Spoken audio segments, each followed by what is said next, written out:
I wanted to share with you some real life coaching scenarios that have happened over the last few months because I think these are helpful for us to learn lessons even in our own businesses and lives and see where those might take us. So the first one was an agent that came to me and asked if I could help build a strategy for breaking into the luxury market. This agent had mostly been in the four and $500,000 price point, maybe even up to sevens, but have never broken into the million plus.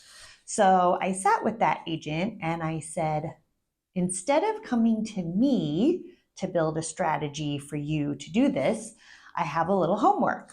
And I said, I want you to go meet with 3 luxury agents that you like and respect who have made the transition, who have gone from being in that lower price point breaking into the price point that you want to get to. And I wanted her to choose someone that she resonated with and really felt like she shared the same work ethic and values and things like that. And I told her to treat them to lunch and to take lots of notes. Because number one, we want to honor this person's time and show them our appreciation and respect for giving us this valuable knowledge and to say thank you as a gesture. And then, of course, lots of notes to help make her own strategy. So she did the assignment and it was great. And she came back to me with pages of notes from the people that she had met with. And of course, we are so lucky to have agents that are willing to sit with us and share these amazing things that help us grow. And especially as women, I think we're really trying to foster a collaboration over competition, which is awesome. And I absolutely am 100% a fan of that.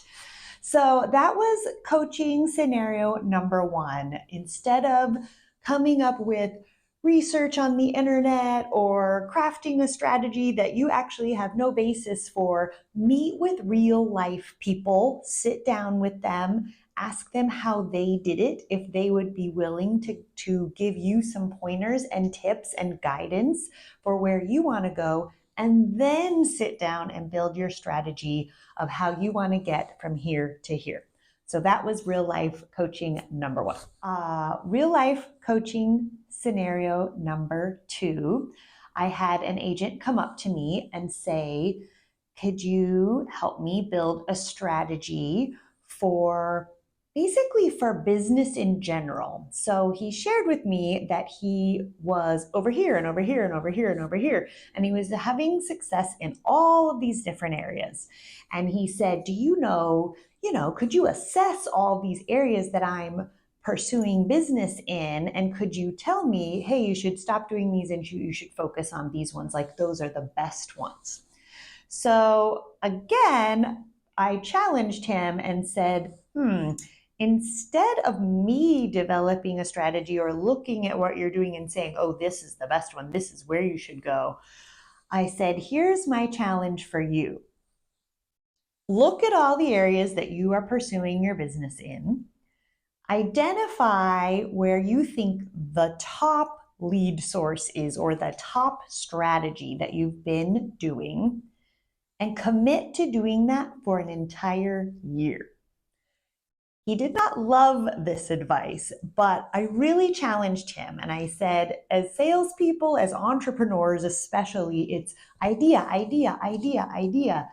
We can chase things all over the place instead of harnessing our efforts on one thing and giving that our all and getting a chance to perfect it. So I'm going to give you a non-real estate scenario, but it still is entrepreneurial. So as you know, I'm a watercolor artist, but I wasn't always. So when I first started drawing and painting, I was all over the place. I did pencil, I did charcoal, I did pastel, I did oil paints, everything. I tried everything, which you should as an artist. It's important. And in 2011, I was kind of at a crossroads of what do I want to do with art? I really wanted to start pursuing it more as a business and not just a hobby.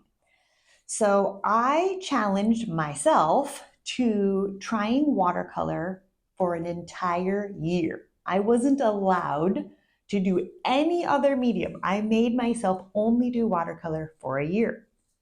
Well, guess what? I fell in love with it. I got really, really good at it. I started selling it like crazy, and it opened up an entire world for me.